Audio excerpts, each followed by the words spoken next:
Hello, it's been a while. Happy New Year to everyone. Let's go straight into funworld. Eagle-eyed viewers may notice that I have played funworld for a little bit without recording. Actually, I did record, but I wasn't able to really form much of a coherent thought, so I aborted it. It is lost footage, you could say.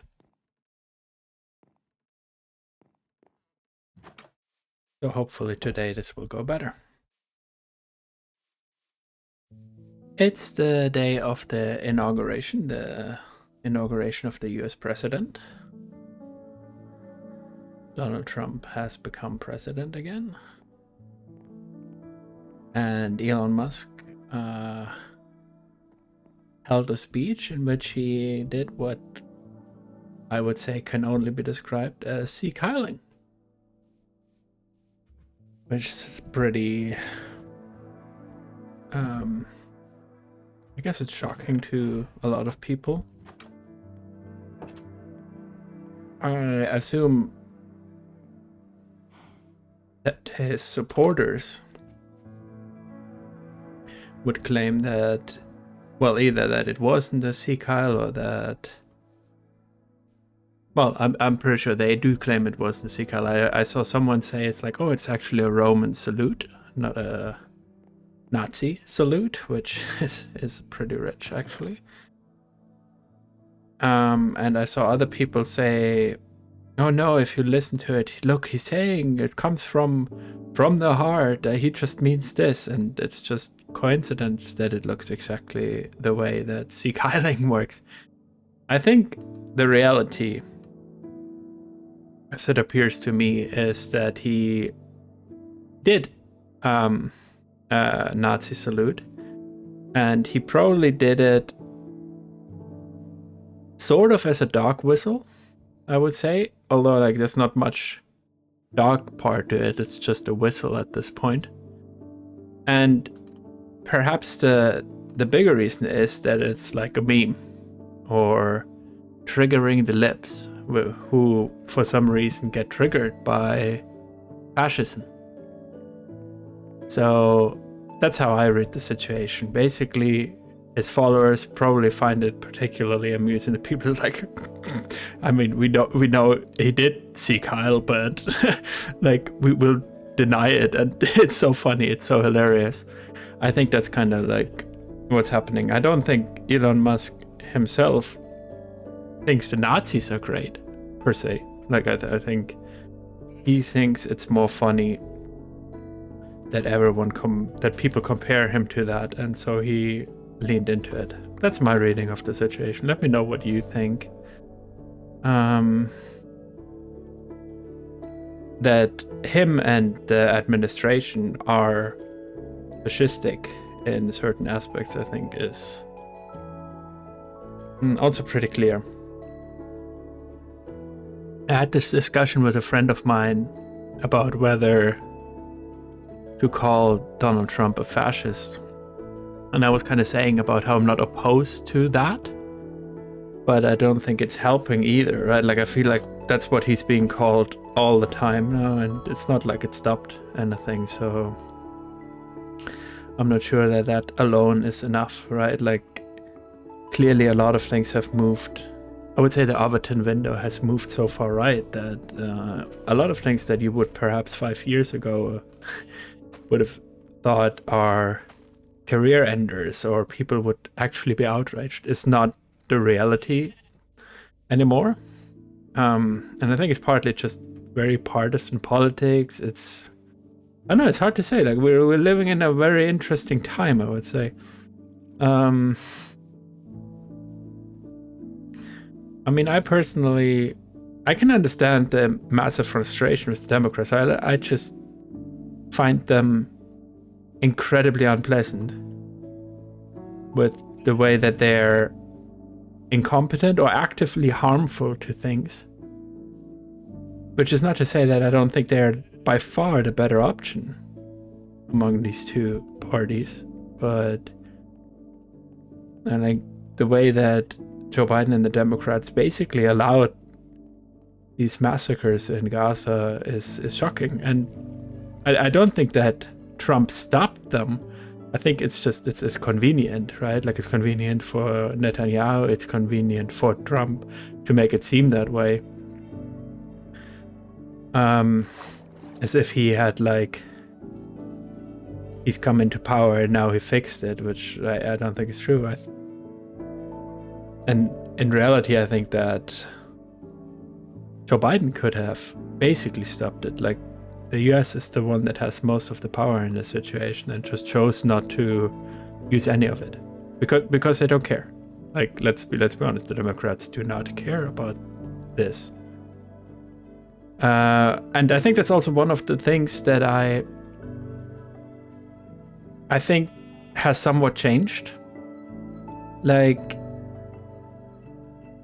Palestinians and Arabs generally have not been a very important, how do I say it? Like it's not like the broad left in the sense of like liberal left has cared for them before, but what happened after October 7th, the scale of that, I think, is somewhat unfathomable to not have basically any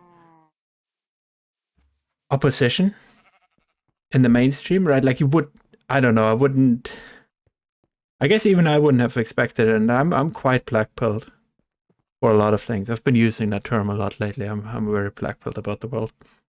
Not to bring you down. But I don't have much faith in people and institutions anymore, because I think just like even the ones that I guess like ostensibly you would root for, like for example in Germany, like the Green Party, are deeply I don't know how to phrase it. Like they're awful. You know, they're awful. Like the way they talk about immigrants is disgusting. The way they supported the what I would call a genocide in Gaza. I think it's very much. I feel like it's basically evident that it's an attempted genocide. Of course, that is a legal term, and it may not turn out that they will be legally held liable for that.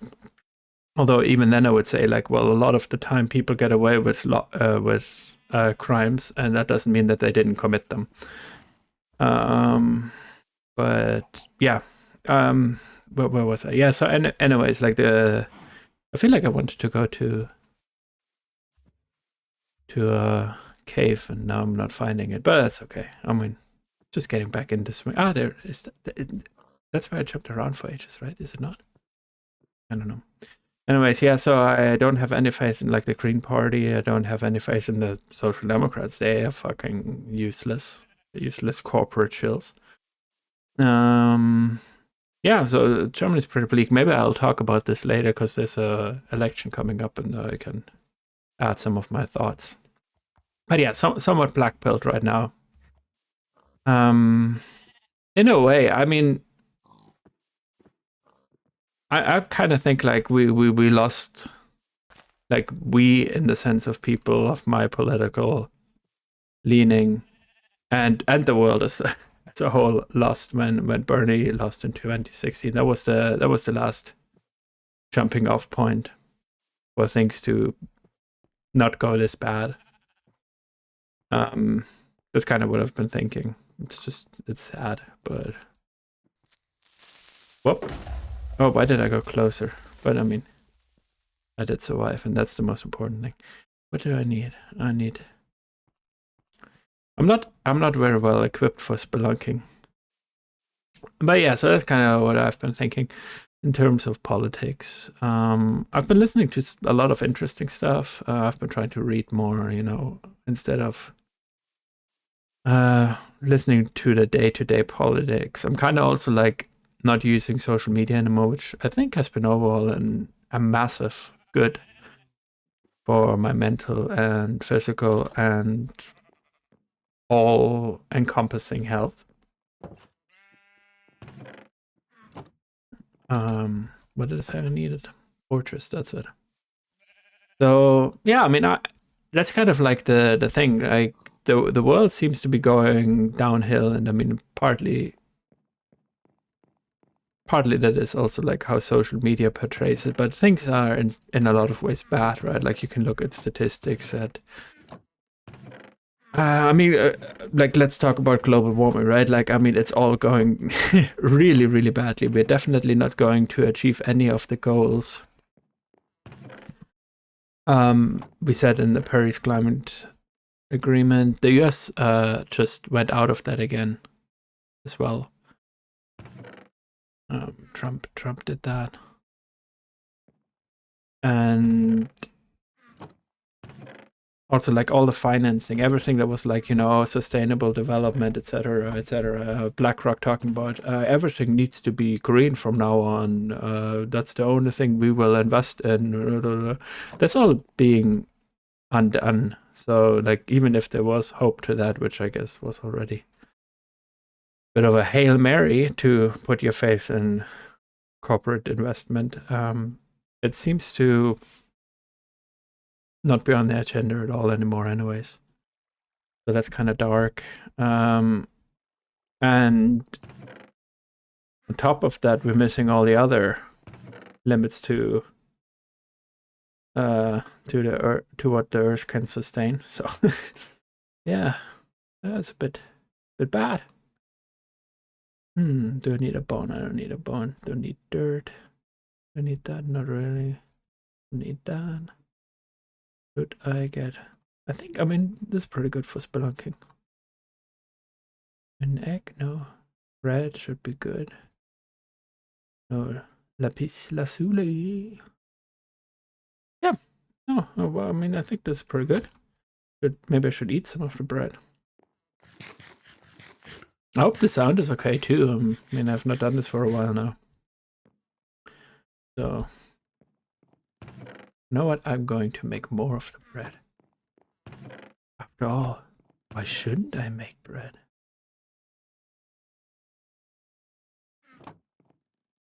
How does that work again? There we go. I mean, I'm not going to use it for anything besides bread, so might as well. What? I need all of it? Nope. Some bread away. Put some bread away. Oh, what might also be good is bring a chest. Alright. Good. So, oh man, everything's just depressing. I was just thinking like, oh, what's another topic on this? Like I was thinking about that fucking Neil Gaiman thing. Which is like so I mean, terrible. Like there was a big article now, there was a podcast before about how he just like abuses women, basically. Like women that he has power over.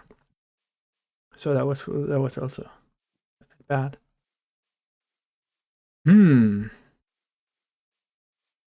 Yeah, I mean if you want the downer treatment, this is the right place, I guess.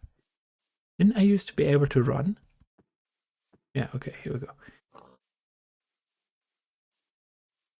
I lost the fucking cave again. I don't know. Discombobulated.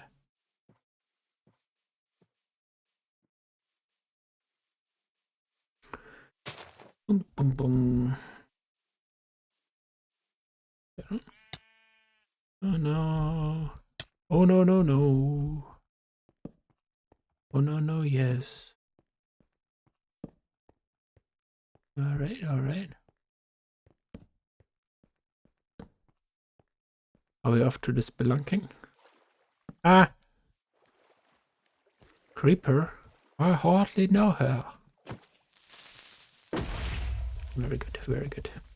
That worked out for me. So dark. And scary.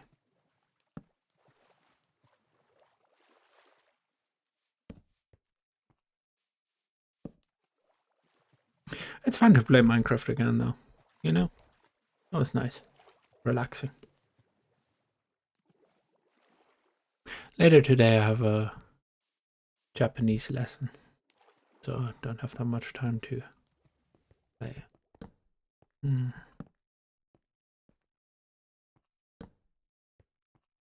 Get that coal. Hey ho, hey ho. We're digging for the coal. Oh ho. No, that's not right. That isn't even right. That isn't even wrong. Yeah, I've also been thinking a bit about MMT, like modern monetary theory and just investment generally, and it's an interesting topic to talk about, and kind of like it seems just a lot more a sensible way to talk about government finances than what we usually get in the media. I mean, and how far it has like overlap with some other stuff like Keynesian economics and stuff. Of course, that's also true, but the way like at least in Germany we talk about public finance is just so removed from any kind of reality, and I feel like this has always been kind of odd to me. Like I feel like when I was a 8-year-old kid and understood how money is actually made in the society we live in, like a lot of these things were quite self-evident. Like, oh, okay, so the government prints the money, but like we're not usually starting from that understanding what that actually entails, right? Like, for example, the one idea of like, if the government prints the money, does it actually need your taxes to sustain itself? And it's like, obviously, the immediate point is no, right? Like, it doesn't need money from you to have money, because it can just have whatever money it wants, right? Theoretically. So it's about something else, right? It's about the work that is created, the work that is done in the society being what is valuable, and money being a somewhat imperfect stand-in for the value of that. And yeah, so I kind of think that's a kind of a cool. It's cool that like people thinking about that a bit more, and what like the limits of that are, right? Like I mean, that's the other thing was the criticism towards MMT is just like it's childish. It's like it doesn't even engage with what's being said. It's like, well, if you print all the money in the world, then like things will go down. It's like, yeah, I mean, like obviously that MMT knows that, and no one who, at least none of the scientists or economists that I've seen talk about it would deny that. They talk about what limits are of that, but like at least they have the clear view of what's going on, right? Maybe I should talk about like that in a bit more detail, or like my current understanding of macroeconomics, because like I mean I'm not a specialist in this. I'm just an interested amateur, as with most things. So much spelunking. This would very much scare me if there was in the real world, right? Like going down like a dark, tiny little hole in the ground. I don't know about that. Talking about tiny little dark holes in the ground, I ordered J.R.R. Tolkien's translation of Beowulf. Oh shit, this doesn't sound good for me. Which I'm looking forward to read. I read Beowulf when I was in school. It was interesting. And I'm not sure if I said that, probably not, because I read it after I stopped uploading. I'm halfway through Grendel, a book by John Gardner, which is really good. I would really recommend that if you want to. I'm kind of thinking if I stick with uploading, I will talk a lot more about the books that I'm reading, which hopefully will be a lot. I'm planning to read 52 books this year, one for every week. That didn't quite work out last year. But yeah, Grendel is based on Beowulf in the sense that the monster in the epic of Beowulf is, the main character of Grendel. But then it's also, it's a really interesting novel because it's really contemplative, and like Grendel is asking himself existential questions about the world, and I mean, it's just such a great book. It's not very long either.